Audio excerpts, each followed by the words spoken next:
Et voici aujourd'hui un jeu traditionnel chinois, le Dushuki, que l'on trouve aussi en fait sous le nom du jeu de la jungle ou bien les échecs des animaux. C'est donc un jeu qui s'adresse à tous à partir de 7 ans et c'est un excellent jeu de stratégie de joueurs qui change un petit peu en fait des jeux traditionnels tels qu'on les connaît. Voilà comment est-ce qu'on va jouer à cet excellent jeu à deux joueurs. Alors en début de partie, chaque joueur va recevoir 8 animaux différents qu'il va placer sur les cases prévues à cet effet qui sont dessinées sur le plateau de jeu. Donc nous avons un lion qui a une valeur de 7 qui va donc être placé ici. Ensuite, nous avons un éléphant de valeur 8 qui va être placé sur cette case-là. Nous avons un chat de valeur 2 qui va être placé sur cette case-ci. Un loup de valeur 3 qui va être placé là, un tigre de valeur 6, une panthère de valeur 5, un chien de valeur 4, et enfin un rat de valeur 1. Voilà, et l'adversaire va faire la même chose et va placer les siens de son côté de jeu. Alors quel est donc le but du jeu au Dushuki? Eh bien il est un petit peu différent des jeux de stratégie classiques, c'est-à-dire que le but n'est pas de capturer tous les pions de l'adversaire, mais seulement d'arriver à emmener un de ces animaux au choix, n'importe lequel, dans le camp adverse qui est symbolisé par cette case-là. Donc là le joueur vert doit amener un animal ici, alors que le joueur rouge doit amener un animal ici. Alors au début on choisit le premier joueur et ensuite chaque joueur va pouvoir déplacer un de ses pions d'une case lorsque ce sera son tour de jouer. Donc les animaux se déplacent forcément en ligne droite de façon orthonormée, donc comme ceci, comme cela, comme ça ou comme ça. Mais jamais de diagonale. Alors ensuite, comment s'effectuent les prises? Alors les prises s'effectuent en se déplaçant sur un animal. Donc si on est à côté d'un animal adverse, eh bien l'animal qui est le plus fort aura le droit, lors de son tour de jeu, de se déplacer pour aller capturer le pion adverse et l'éliminer pour le retirer du plateau de jeu. Nous avons vu en fait que chaque animal a une force qui est écrite sur les pions que j'ai fait moi-même. Donc là par exemple, la panthère a une valeur de 5 alors que notre loup a une valeur de 3. La panthère est donc plus forte que le loup et a le droit d'aller attaquer le loup, mais par contre, le loup ne pourra pas attaquer la panthère. Il devra donc, si c'est à son tour de jeu, essayer plutôt de s'enfuir plutôt que de se faire manger au tour d'après. Effectivement, on peut avancer, reculer, aller dans n'importe quelle direction au cours de la partie. Ensuite, si au cours de la partie, deux animaux identiques se retrouvent l'un à côté de l'autre, eh bien ce sera au tour du joueur dont c'est le tour de pouvoir manger l'autre. C'est-à-dire que les animaux peuvent se manger entre eux même quand ils sont de force identique. À ce moment-là, si c'est au joueur vert, il pourra attaquer le loup rouge, et si c'est au tour du joueur rouge, il pourra attaquer le joueur vert. La force des animaux s'échelonne donc de 1 à 8. 8 c'est l'éléphant qui est le plus fort et 1 c'est le rat qui est le plus faible.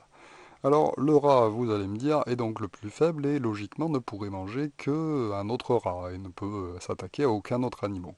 Mais exceptionnellement, ce rat va avoir une capacité spéciale, c'est le seul à pouvoir tuer l'éléphant. Effectivement, comme dans la mythologie traditionnelle, les éléphants ont peur des souris, et donc le rat pourra grignoter la trompe de l'éléphant si jamais il se retrouve en face de lui. Donc dans ce cas où un éléphant et un rat se retrouvent en face à face, le rat peut attaquer l'éléphant et le tuer. L'inverse n'est pas possible, l'éléphant n'a pas droit de tuer le rat. C'est donc le seul animal devant lequel l'éléphant va fuir. En plus de ça, pour le rat, qui est donc l'animal le plus faible du jeu, à part qu'il peut tuer l'éléphant, il va avoir une autre capacité spéciale, qui est celle de pouvoir se déplacer dans les deux grandes cases de rivière qui sont placées au centre du jeu. Effectivement, dans ces cases-là dessinées en bleu, aucun animal ne peut y entrer, sauf le rat. Et donc il se déplacera dans la rivière de la même façon qu'il se déplace sur des cases normales, c'est-à-dire qu'au tour d'après il pourra faire ça, au tour d'après il pourra faire ça. Et donc tant qu'il est dans l'eau, eh bien il est immunisé contre les attaques des autres animaux puisque les autres n'ont pas le droit d'y aller. Sauf évidemment l'autre rat. Il peut y avoir une bataille de rats dans l'eau. Petite restriction quand même pour le rat, quand il se trouve dans l'eau à côté d'une case d'éléphant, eh bien il n'a pas le droit de faire de prise en sortant de l'eau. Il sera donc obligé d'abord de sortir de l'eau avant de pouvoir faire une attaque, que ce soit contre un éléphant ou que ce soit contre l'autre rat. De la même façon, donc, si un autre rat se trouve sur la rive, il ne pourra pas l'attaquer directement à partir d'une case d'eau. Les attaques ne pourront se faire que d'eau à eau ou de terre à terre. Ensuite, et toujours pour les capacités spéciales des animaux, il y a encore deux autres animaux qui ont une capacité spéciale, c'est le lion et le tigre, qui sont respectivement les animaux les plus forts après l'éléphant. Et bien en plus de ça, ils vont avoir une capacité spéciale. Alors attention à ne pas confondre le tigre avec la panthère. Le tigre aura le droit de sauter par-dessus l'eau, c'est-à-dire que s'il se retrouve à côté d'une case d'eau, au tour d'après lors de son déplacement, au lieu d'avancer d'une case, il aura le droit de sauter par-dessus les cases d'eau, mais uniquement en ligne droite. Donc, s'il se retrouve sur cette case-là, il pourra très bien sauter jusque de l'autre côté de l'eau comme ceci, ou bien d'un côté d'eau comme ça à un autre côté d'eau. Si par contre il y a des cases de différence, donc par exemple s'il est là, il n'aura pas le droit de sauter par-dessus l'eau directement. Et sur la terre, il ne saute pas. Il ne saute que d'un bord de rive à un autre bord de rive. Si jamais il y a un animal adverse de l'autre côté, il peut très bien faire une prise, à condition bien sûr d'être plus fort que l'animal auquel il s'attaque.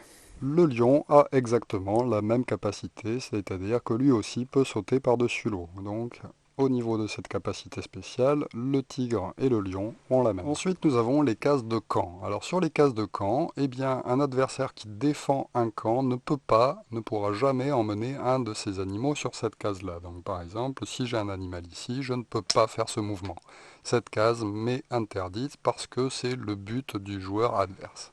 Enfin, nous avons les pièges. Vous aurez peut-être remarqué que autour du camp d'un joueur, eh bien, il y a trois cases spéciales représentant des fosses, qui sont donc des pièges destinés aux animaux adverses. C'est-à-dire que dans ces cases-là, les animaux vont perdre leur capacité spéciale et leur force, et vont se retrouver avec une force de 0. C'est-à-dire que un animal dans une fosse n'est pas mort, mais par contre aura une faiblesse, c'est-à-dire qu'il pourra se faire manger exceptionnellement par n'importe quel animal. Donc par exemple, si j'entre dans le camp adverse, enfin dans un piège adverse avec mon éléphant qui vaut 8, et bien exceptionnellement, un joueur pourra me manger, même s'il a un animal qui vaut 5. Voilà. En revanche, cette faiblesse ne vaut que pour cette case, c'est-à-dire qu'à partir du moment où mon animal sort de cette case, par exemple pour aller attaquer un autre joueur, eh bien il reprend sa capacité normale. Donc là, par exemple, eh bien celui-ci qui vaut 5 pourra tout à fait attaquer le loup et le manger à l'extérieur du piège. Voilà, donc dès qu'un joueur parvient à entrer un de ces animaux dans le camp adverse, eh bien il remporte immédiatement la partie et le nombre d'animaux capturés n'a aucune importance.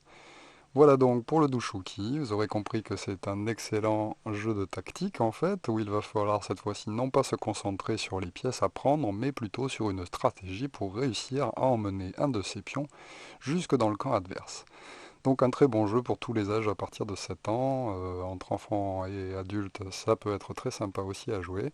Voilà, donc je vous encourage à le découvrir et à vous fabriquer ce plateau si jamais vous ne trouvez pas de ce jeu dans le commerce. Effectivement, il est assez difficile à trouver vu que c'est un jeu traditionnel, édité assez rarement. Voilà, merci de m'avoir suivi, à très bientôt pour une nouvelle règle de jeu, au revoir.